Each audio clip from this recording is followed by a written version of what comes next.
Good morning. I'm really delighted to introduce our speaker for today, Kristin Diggs. Kristin practiced with, or Greg and I practiced with Kristin for about 10 years at Tassajara and City Center, and she's also practiced at Green Gulch Farm. She's held a number of senior staff positions there, and since she has left San Francisco Zen Center around the same time we did a couple of years ago, she's been traveling and speaking at a lot of our sister sanghas in branching streams. And I'm really glad to have her here today. Oh, I should say she ordained with Ajahn Linda Ruth Cutts and also was Shuso with her. So welcome, Kristin. Thank you very much, Linda. Thank you so much for inviting me. It's wonderful to be here. This is my third or fourth time here recently in the last 2 or 3 months since leaving Tassajara. And prior to that, I hadn't been here in several years. It's been a really warm experience. Thank you all for being here. Is anyone in this room brand new to Zen here for the first time? Special welcome. Thank you. I usually feel a bit, is this sound, how is this sound? Good enough? Okay.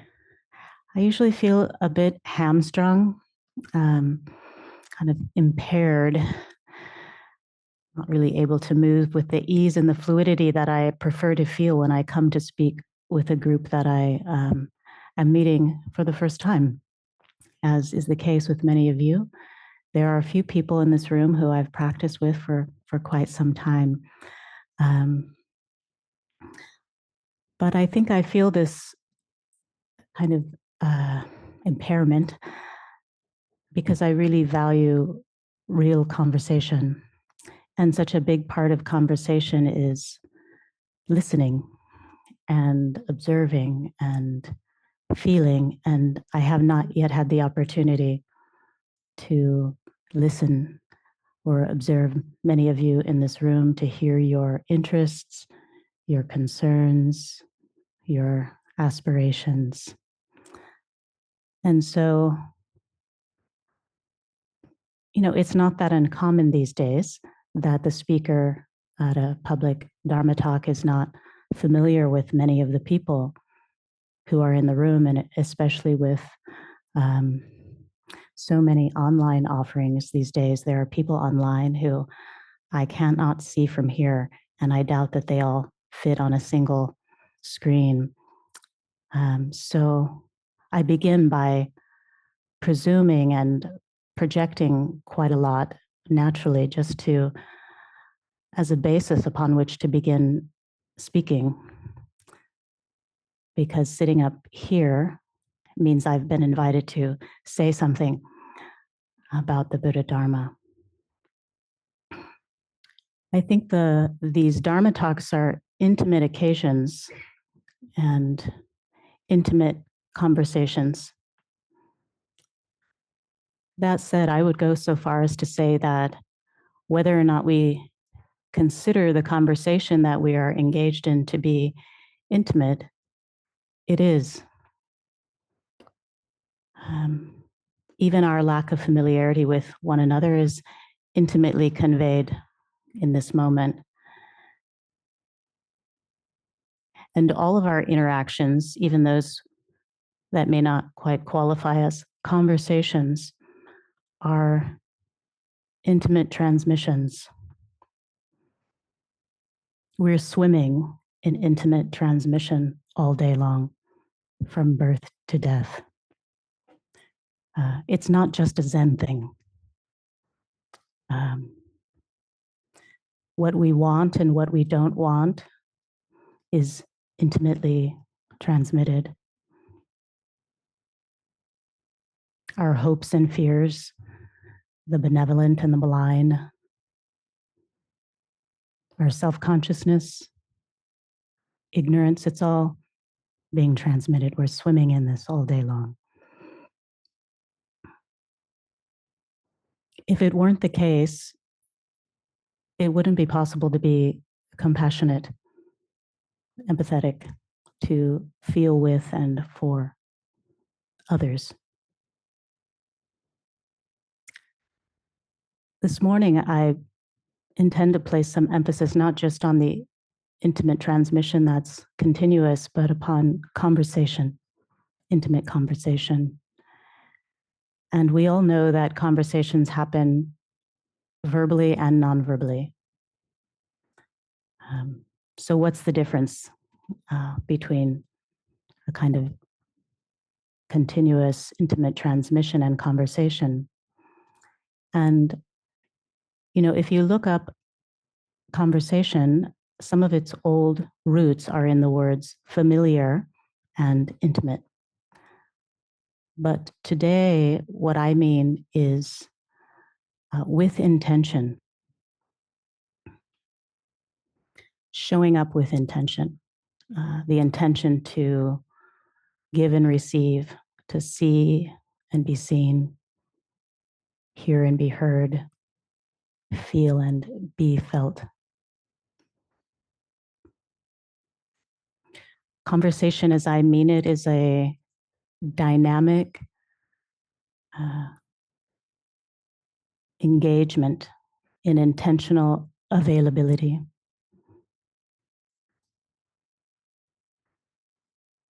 I met once here, face to face, with Sojin Roshi, once and once only, as part of a priest candidacy process that I was in, which included meeting one-on-one, face-to-face with all of San Francisco Zen Center's abiding abbatial leaders and a number of the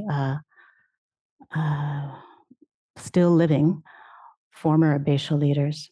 And the invitation was to express my intention to be in conversation with each of them about my intention to ordain. When I met with each of them, I asked the question, what does Zen mean to you? What does it mean to be a Zen priest? And when I asked Sojin Roshi, he said, this robe means I'm available. And I have remembered it many times, turned it and been turned by it. And it came to mind again recently in preparing this talk when I heard the words, conversation is intentional availability. And not just because of the word availability came to mind, but because my conversation with Sojin Roshi was an intimate conversation.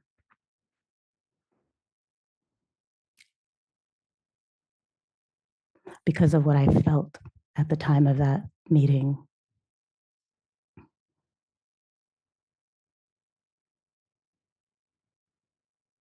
When he said it, I knew what he meant. I felt the meaning, but I didn't understand. I had an understanding, and I didn't understand.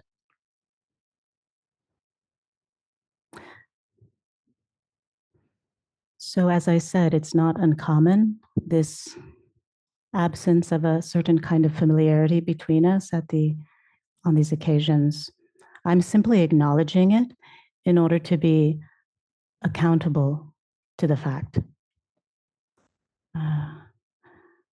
Accountable in acknowledging the absence of a shared body-to-body, face-to-face, contextualizing, cumulative familiarity. And I'm acknowledging this because I've been giving it quite a lot of thought recently. I've been thinking about what I'm provisionally calling, because it's such a mouthful, decontextualizing the Dharma.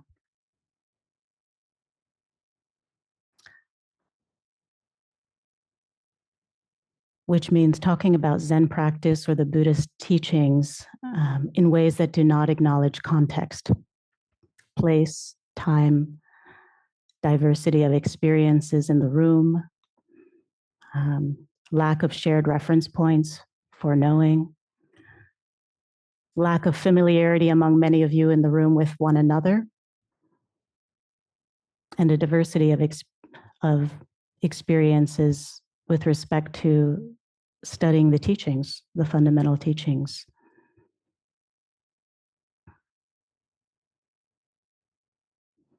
And many of us are here in the hopes that Zen will meet us where we are as we are.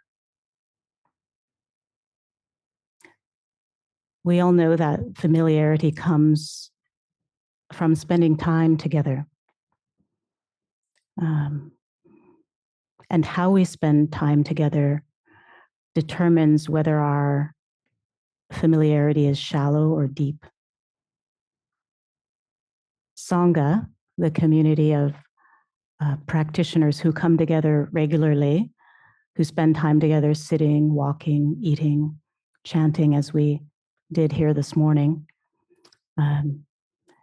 is the cultivation of an amazing,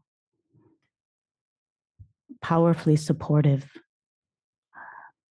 intimate conversation. Even when we don't think so, even when it doesn't feel like what we think an intimate conversation is supposed to feel like. One of the definitions of familiarity is intimacy. So all of these words, intimacy, familiarity, conversation, they all come back to this shared root. And familiarity is from the Latin root familiaris, which means belonging to a family.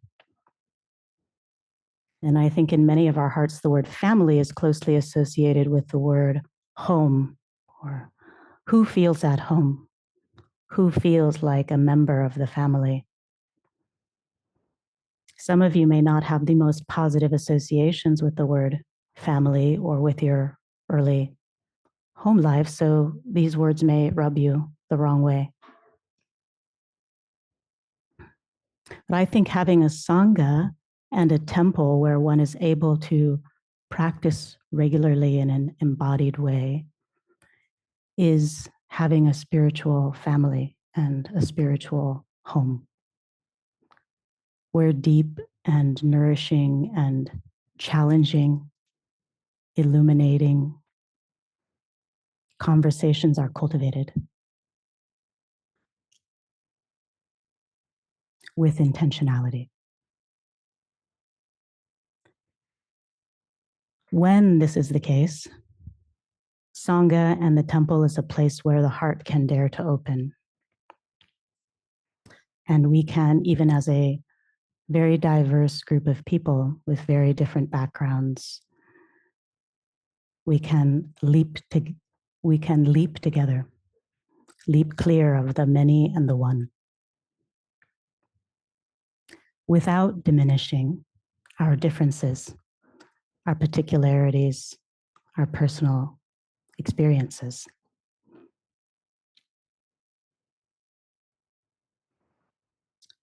That means someplace where we are able to be ourselves completely.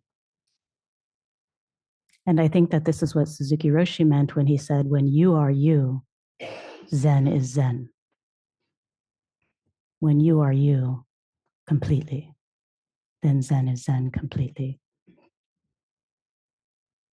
I'm aware that you've been studying the Sandokai here as part of a practice period.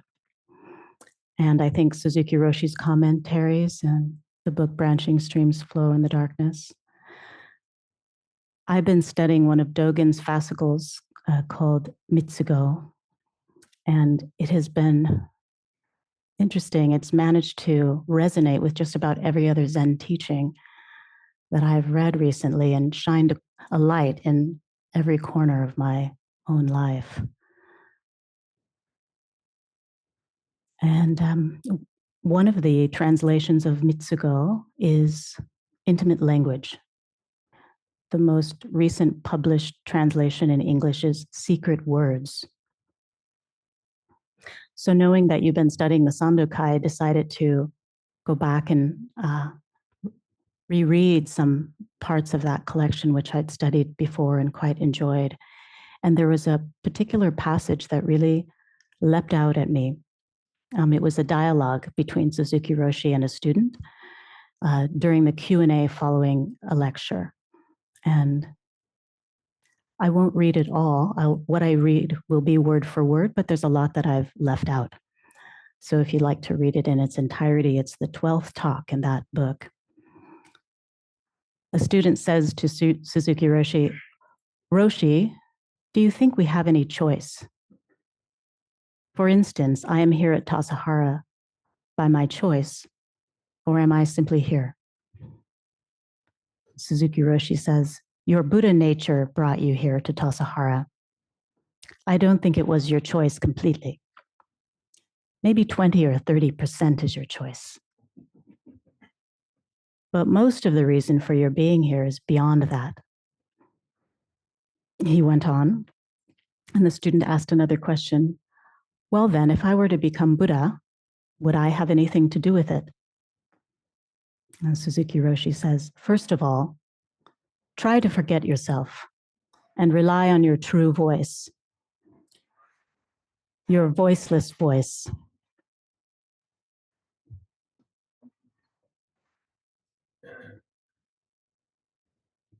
First of all, try to forget yourself and rely on your true voice, your voiceless voice, your nonverbal voice. Listen to the tongueless teaching, we say. Don't listen to my words. Think about this." I was struck by what Suzuki Roshi said because it resonated so clearly in my heart with Dogen's Mitsugo. Secret words, voiceless voice, tongueless teaching. In Mitsugo, Dogen wrote, "Secret words means the principle of intimacy."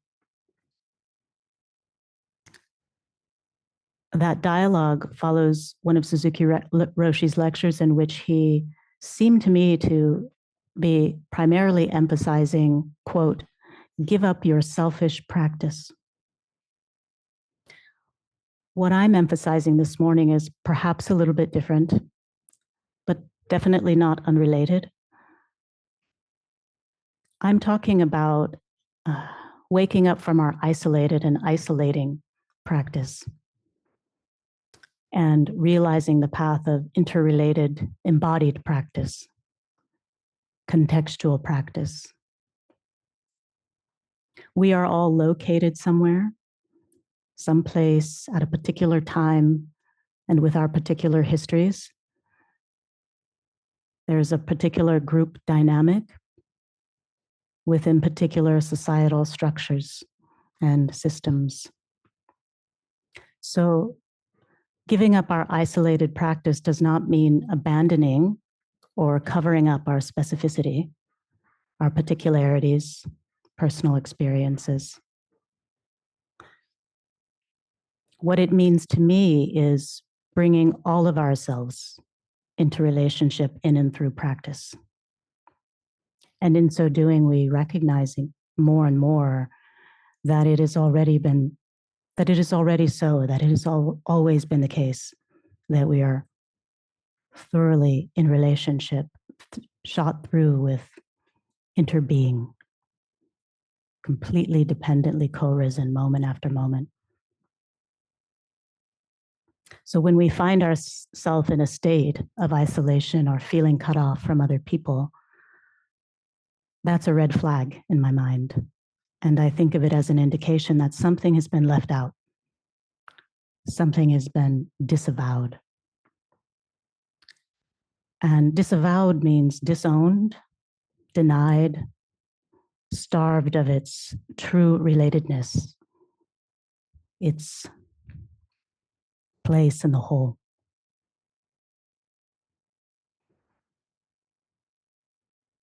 This happens internally, interpersonally, and collectively.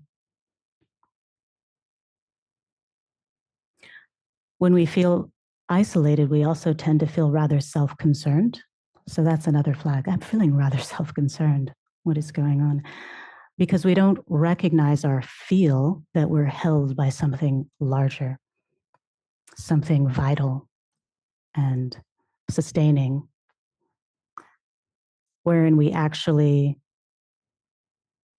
belong completely. A few days ago, I was shocked, almost unnervingly. There was a synchronistic experience because, well, I lack familiarity, as I was saying, with the Sangha, so I thought, let me hear what's been said recently from this seat. And I came upon a talk that had just been posted, which was given by Dana Takagi.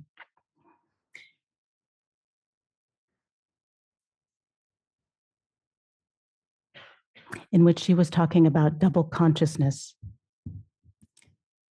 And the reason that I was shocked was that in recent weeks, I had been thinking about and working on how to include Du Bois's understanding of double consciousness in a Dharma talk that I would offer here at Berkeley Zen Center.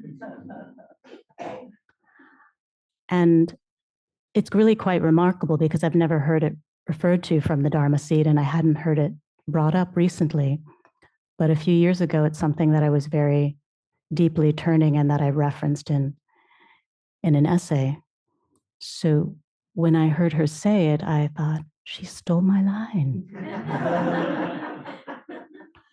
You know? But now I'm happy because she started the conversation here and I get to weave myself into that conversation. And any of you who were here during that talk are also now part of that conversation. But before I say more about that, I want to return to what I was saying about disavowal because it's directly related. Every morning in the lineage of San Francisco Zen Center, we chant the repentances as we did here this morning. 3 times we chant, all my ancient twisted karma, from beginningless greed, hate, and delusion, born through body, speech, and mind, I now fully avow. I think many of us understand the word avowal as meaning openly declare or admit. And I wonder how many of you know that it also means to summon or to invite. In the way that we summon or invite the hungry ghosts during our Seijiki ceremonies, which I understand you held here recently. The chanting of the repentances is an amazing way to start the day, day after day, for years. Maybe for a lifetime would be good. There were, however, a few years, beginning 6 or 7 years into my residential practice, when I started to really chafe against chanting the repentances every morning. I felt it's just so dark, it's such a negative beginning to every day. And, foregrounding the root of all evil as though it's the most important thing, the deepest truth, the most vital. And when I reflected on this, I think that my sense of wholesomeness and integrity felt like every morning, this is casting aspersions upon me. And it was not really clear to me what exactly we together were all avowing, as though collectively and on the same page about what that was. Because of the particular person that I was in that particular context in which I was practicing, I felt something that's difficult to explain. But if I were to animate it, it would be something like this. Here I am, the only Black person, sometimes one of two, in this sea of white folk, chanting all my ancient twisted karma. And something in me was like, no. So that was my experience at the time, a particular positionality that I held within a particular group dynamic at a certain time in history.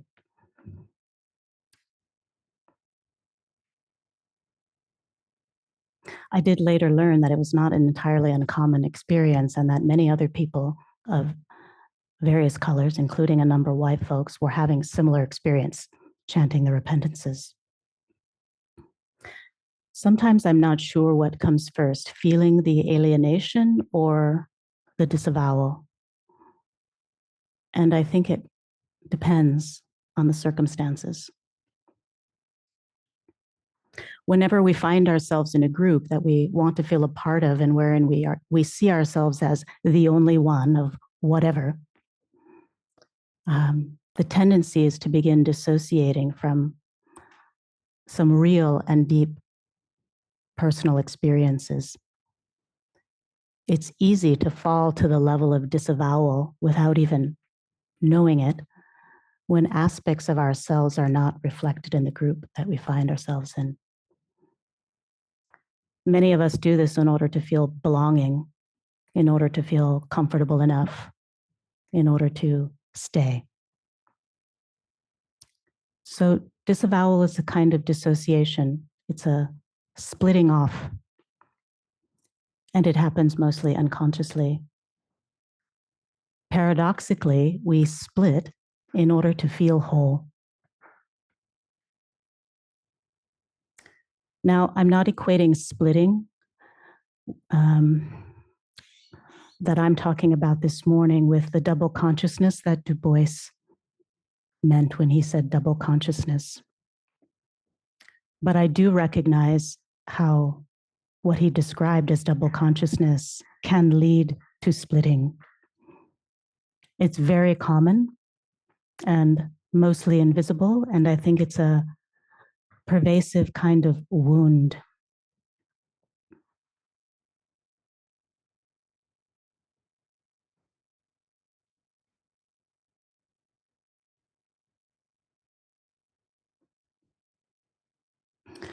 We can only really clearly see this within ourselves unless we are deeply intimate and familiar with someone else, but usually not unless they confide in us what their personal experience actually is. And yet I know how common it is in the world and in our sanghas, which is why I'm bringing it up here this morning, so that our self-study, as Dogen refers to our practice, study the self, can penetrate this and begin to embrace the work of the healing that we have to do as part of our true practice. Thoroughly repent these errors, wash away the defects. Is that familiar to any of you in this room? I imagine it may have been chanted here recently. It's often chanted as part of the dedication in the Konramon, which is what we chant as part of the Sejiki ceremony. Thoroughly repent these errors, wash away the defects. Our disavowal, or rather our avowal of what was previously disavowed, is a kind of hungry ghost practice, calling it in, calling it back in, so that it can be freed, so that it can be released. I'm not pathologizing disavowal if it's starting to sound that way. I'm actually normalizing it, saying it's pervasive out of compassion for the many who feel that we are walking in two or more worlds that resist being made whole. At some point, something penetrated the obstruction that I was chafing against in chanting the repentances. And I was able to, I think, dive deeper into that practice in a way that was wider and more inclusive, admitting and inviting more of myself in. And in so doing, I began to experience it as a reclaiming of wholeness, of interrelatedness, it felt like a connecting practice. And that connection feels nourishing.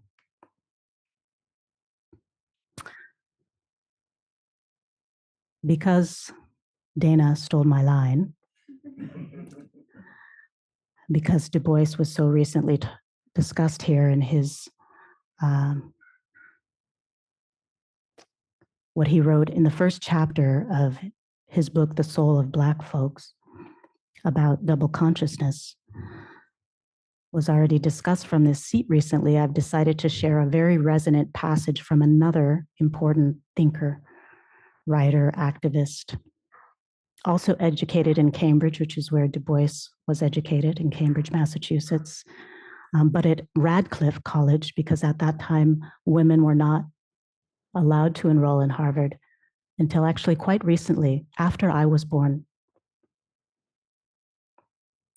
Adrienne Rich was born 60 years after Du Bois and is now considered one of the most influential poets and essayists of the 20th century. She wrote very deeply and with commitment about sexism, homophobia, racism, genocide, warfare, and intimate relationships. She died in 2012 at the age of 82. And in 1982, she wrote an essay titled Split at the Root, wherein at one point she alludes to double consciousness. And though I can't prove it, I do feel quite confident that there was an intentional reference to Du Bois's work in that essay. I'll share a few excerpts that are quite relevant to what I've been talking about this morning. There are some ellipses in here. So again, if you want the entire passage, you can read the essay. She wrote, "These stories I have never tried to tell before. Why now? Why, I asked myself sometime last year, does this question of Jewish identity float so impalpably, so ungraspably around me? A cloud I can't quite see the outlines of, which feels to me to be without definition. And yet I've been on the track of this longer than I think. In a long poem written in 1960, when I was 31 years old, I described myself as split at the root, neither Gentile nor Jew, Yankee nor rebel. I was still trying to have it both ways, to be neither nor, trying to live with my Jewish husband and 3 children more Jewish in ancestry than I, in the predominantly Gentile, Yankee academic world of Cambridge. But this begins for me in Baltimore, where I was born in my father's workplace, a hospital in the Black ghetto, whose lobby contained an immense white marble statue of Christ. Toward the end of the essay, she writes, "Sometimes I feel I have seen too long from too many disconnected angles that I will never bring them whole. Sometimes I feel inadequate to make any statement as a Jew. I feel the history of denial within me like an injury, a scar, for assimilation has affected my perceptions. Those early lapses in meaning, those blanks are with me still. My ignorance can be dangerous to me and to others. Yet we can't wait for the undamaged to make our connections for us. We can't wait to speak until we are perfectly clear and righteous. There is no purity, and in our lifetime, there is no end to this process. This essay, then, has no conclusions. It is a moving into accountability, enlarging the range of accountability." Unquote. So, to begin bringing my talk to a close, I just want to say that our physical, mental, psychosocial, political causes and conditions all matter in the Dharma, in Zen. those conditions that came well before we started practicing, those that are ongoing and incoming, those that are deeply felt in our psyches and in our bodies, in our communities, in our wider world. These are all included and can be invited, appropriately attended to, and made whole.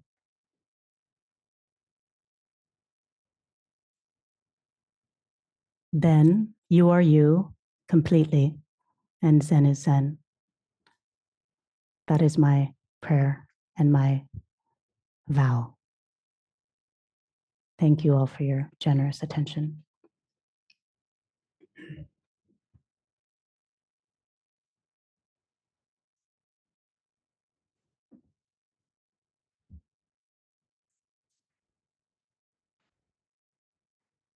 I believe that what's happening now is we're getting ready for a period during which, if you have any questions or answers or comments or protests, now is the time to speak. In the back, what is your name, if you wish? Nice to meet you. Nice to meet you. Thank you so much for talk. Thank you so much for a profound talk. Thank you. A number of things came to mind as you were speaking, and I love so much the idea of intimacy, because that answers some questions that I've been struggling with recently. And one of the issues is a number of things that comes through my mind. I'll just talk about John Bowlby and attachment disorder. So there's an issue around many therapists here, attachment. And Ainsworth did an experiment. When the child is detached for such a long time, mom walks in the room and the child, they're back on their mother, which is an indication of the level of connectedness, which is an indication of the level of intimacy. And as this is my 70th year, there's a sense in which that alienation occurs to such an extent. The heart has the possibility of closing up and not opening up again for intimacy. In the book, My Grandmother's Hand, Resmaa Menakem talks about the vagus nerve. And one of the quotes he says is that when we come at an early age to discover the color of our skin and our race, we have to renegotiate everything. Speaking of Cambridge, and I spent some time with Souls of Black folks this summer, which I'm really grateful for. In Cambridge, Harvard has an implicit bias study, and one of the implicit bias studies is on race. And if you tie together intimacy and the vagus nerve and this powerful experience you talked about, the avowing, there's a great opportunity for transformation. I had the wonderful opportunity in 2016 in studying with the Sangha here with Karen, Thich Nhat Hanh's book, Transformation at the Base. Yes. So all of these things are coming to me as you speak, and being present, intimacy, and also the issue, what we're born with, that historical reality calls for a deepness that I think Zen has the possibility of allowing people to experience, because it's difficult to be intimate if there's a barrier. And part of what I'm hearing you say also is the letting go of that. So I just wanted to throw the ideas that were rolling around in my mind as you were speaking. These are wonderful if you want to comment on it. Thank you. Thank you. Very rich. Thank you.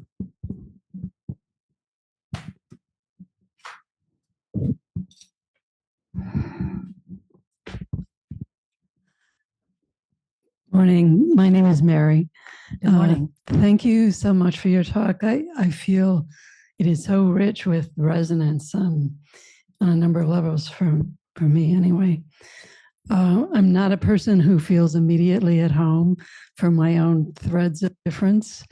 And so I had a Sojin in his wisdom gave me the koan Seijo and her soul. Yes. And so it is also a story about split and, coming together.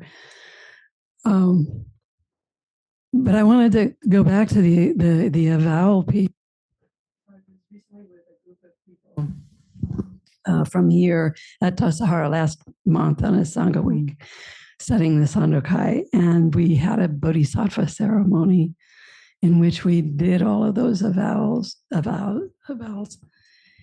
And I had the experience I'd never had before, which is I usually think of the avowal as a personal project, as something that I have to take on about my own karma and so forth and so on, and it feels impossible. And in that room, in that sea of people, it felt like, oh, this is not a personal project. This is a group project. And then it became possible, or even reasonably not remote, I guess. Yes. So that's my thank you. Thank you. I think there's a question right up here on the tom. If you'd like to wait for the mic. There's also some questions online. Okay, thank you. And I don't know how we're doing for time, so thank you. Thank you for your talk. You're welcome. When you talked about isolation and a lot of things that led up to that, I recently went through an experience where I was quite isolated with people. I did not speak their language at all. And there was one person that occasionally could tell me what was happening, but I would sit for 2, 3, 4 hours at the dinner table, not knowing what was going on. And I have been reading, studying Yogacara and been reading Making Sense of Mind Only. So I worked with that to, instead of every time I was sort of behaving or mentally caught in thinking that someone must have died and I was made God, so how could this be happening to me? And having to really reel it in that this is a situation, period. It's not all about me. It's not all about what someone did or didn't. And I was the one who chose to go here. And so I could work with that to bring me out of this vexation that I was really, really just keeping my nose out of. And that was about it, everything else. And what I'm wondering is when you said, and it shifted, because at some point I couldn't shift back to this is fine. I'm free of this moment of suffering. It turned into just don't make it worse. Mm-hmm. So that's what it shifted to. But when you said she stole my line, that for me would lead to this freedom, because I would be, I'm not sure why, but I'm wondering in all of this, when things come up, these things that really don't matter, they're, they matter, they're just not important. How do you, when you're getting in something like you have this moment of, well, she stole my line, is it just hearing you say that, hearing yourself say it and hearing how ridiculous it is?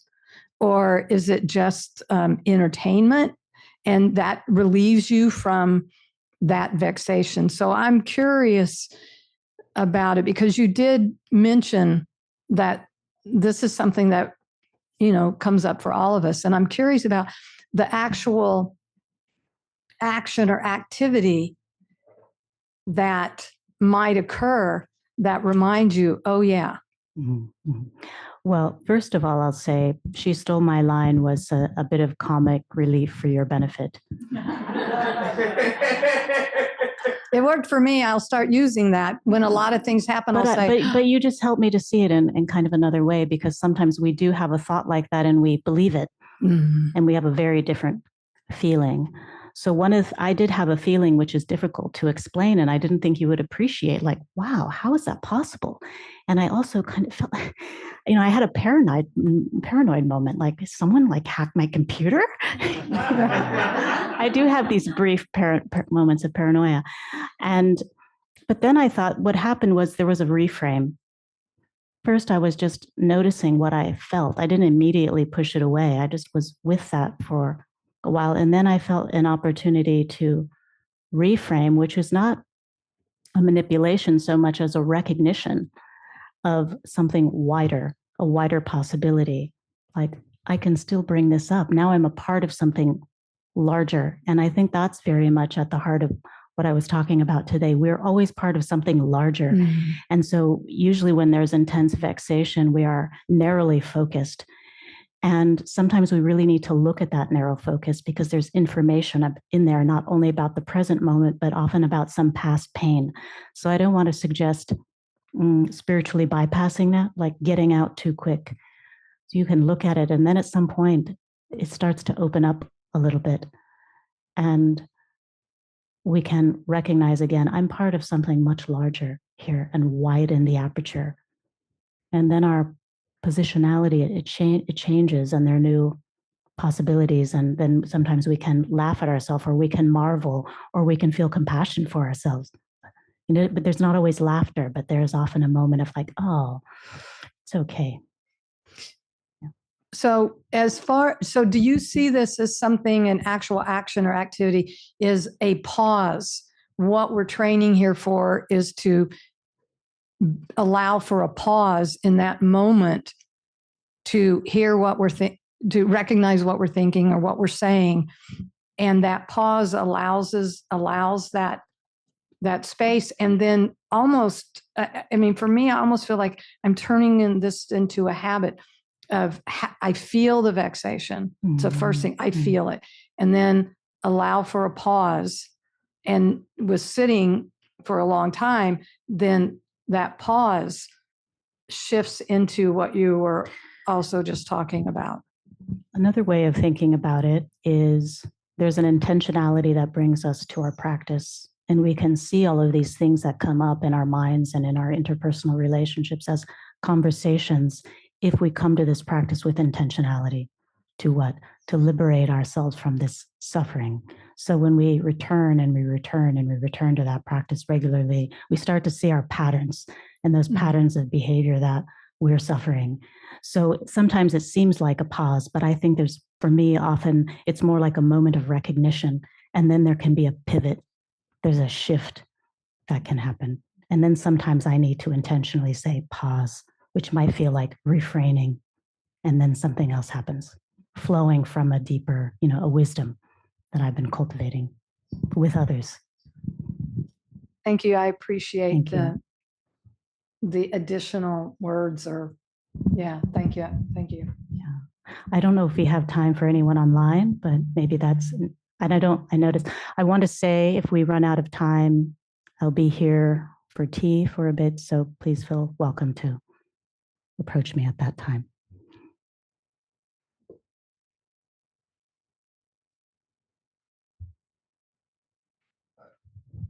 Philip Sherrard. Would you unmute?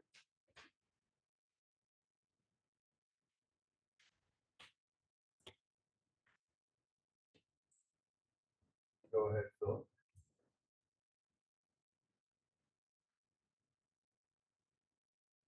Hello. Philip, go ahead. And could you just say to the microphone? You're on, Philip. You're on, Philip. Can you hear me? Barely, maybe. It is what it is. It is what it is. Go ahead. Go ahead. I want to thank you for your talk. I don't think I've ever heard someone speak so well about how I feel and how I felt. And I want to acknowledge that. I am a part of a group studying koan, and I recently thought about the koan of race and racism. And I'm working on it to understand race as a koan.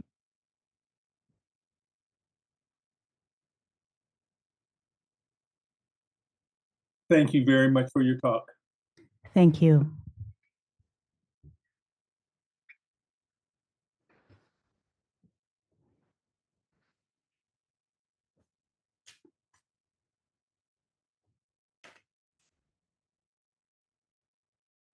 I'm not sure what's happening now, if we're waiting for someone else online or someone in the room, or oh, time is up.